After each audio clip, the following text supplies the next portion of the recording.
Shalom saudaraku yang dikasihi Tuhan Yesus Kristus. Selamat pagi, salam sejahtera untuk kita semuanya. Selamat datang kembali di Renungan Rohani pagi hari ini. Semoga saudara yang terkasih dalam keadaan sehat selalu.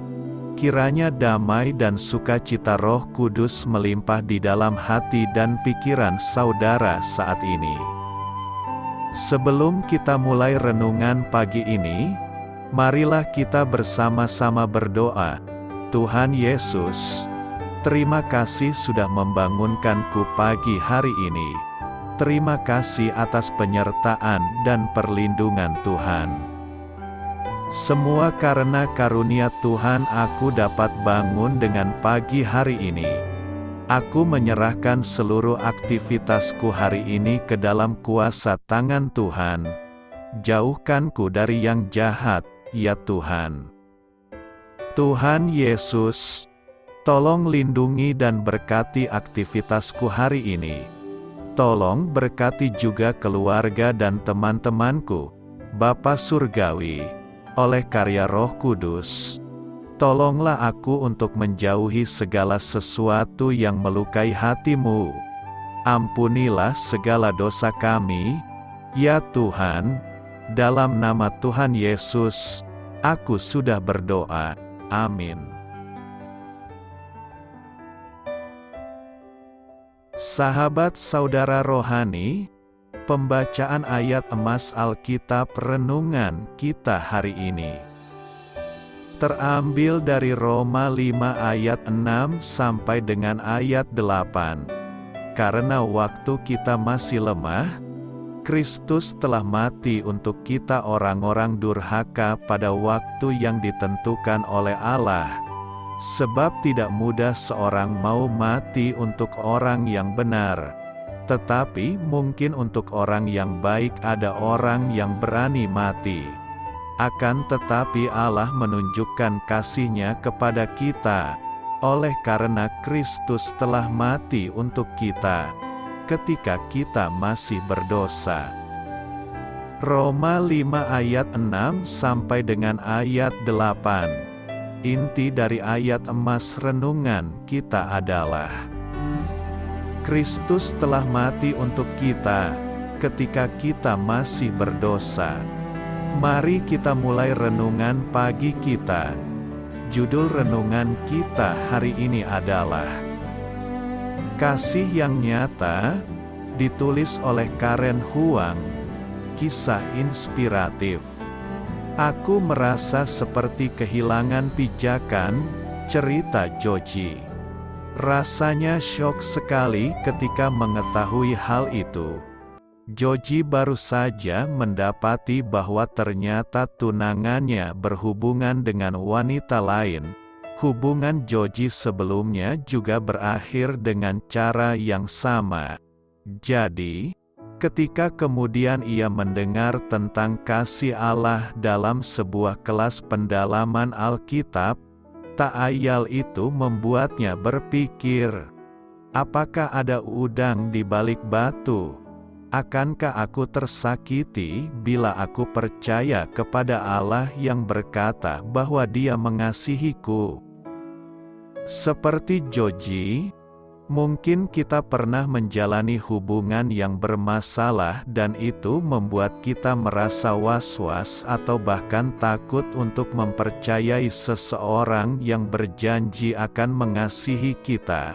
Kita mungkin juga merasa seperti itu terhadap kasih Allah, dengan mempertanyakan apakah ada udang di balik batu. Namun, kasih Allah benar-benar tulus dan nyata. Akan tetapi Allah menunjukkan kasih-Nya kepada kita, oleh karena Kristus telah mati untuk kita, ketika kita masih berdosa. Akhirnya, aku sadar Allah sudah membuktikan kasih-Nya, kata Joji, dengan mati bagiku. Teman saya mendapati bahwa karena dosa telah memisahkan kita dari Allah, Dia menjangkau kita dengan jalan mengaruniakan Yesus Kristus untuk mati bagi kita. Karena hal itu, dosa-dosa kita diampuni, dan kita dapat menantikan kehidupan kekal bersamanya kelak. Yohanes 3 ayat 16.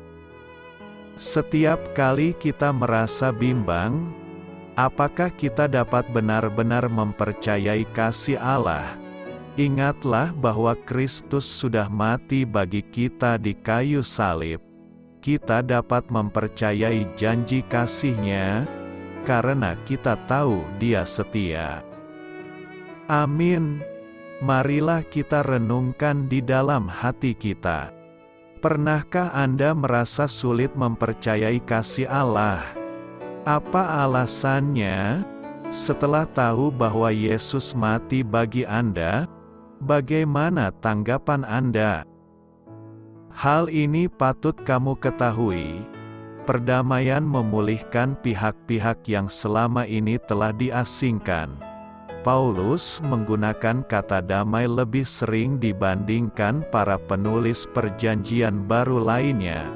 Bahkan sering beberapa kali dalam satu perikop, misalnya, ia menggunakannya 3 kali dalam Roma 5 ayat 10-11, ia juga memakainya dalam Roma 11 ayat 15, 2 Korintus 5 ayat 18-19, dan 1 Korintus 7 ayat 11, sehubungan dengan perdamaian antar manusia.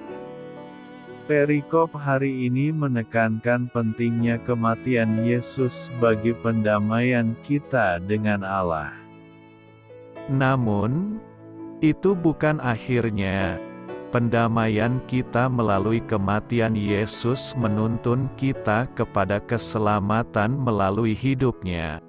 Paulus menulis, lebih-lebih kita, yang sekarang telah diperdamaikan, pasti akan diselamatkan oleh hidup-Nya.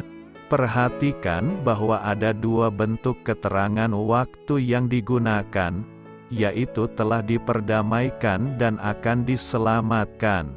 Paulus berkata bahwa baik kematian Yesus maupun kebangkitan-Nya dibutuhkan bagi keselamatan kita. Doa saya menyertai saudara sekalian. Selamat berkarya untuk Tuhan. Amin.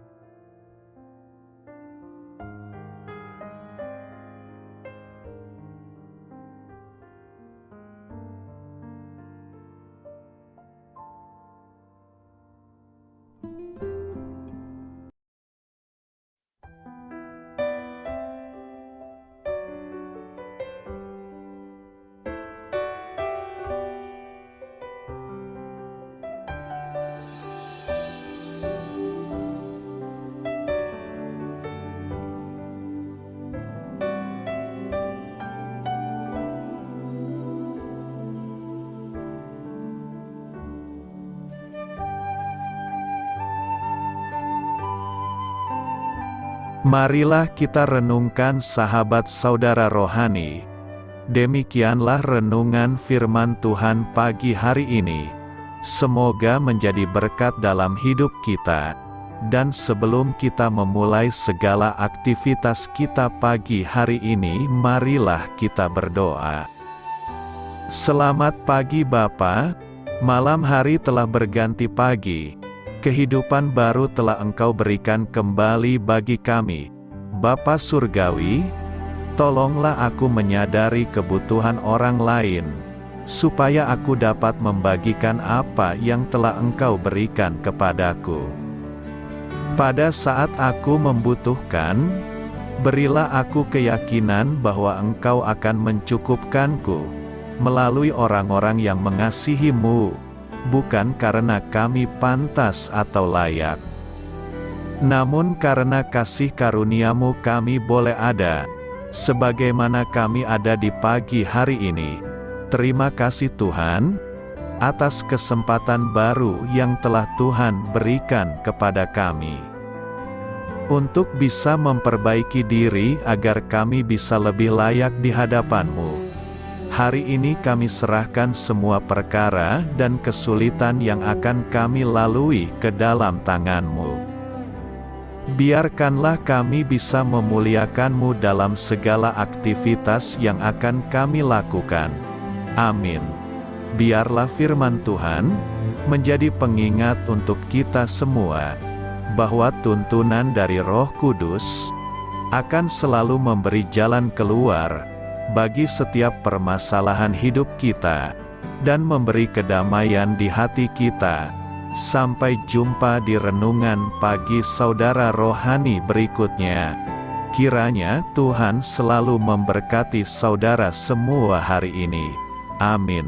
Shalom.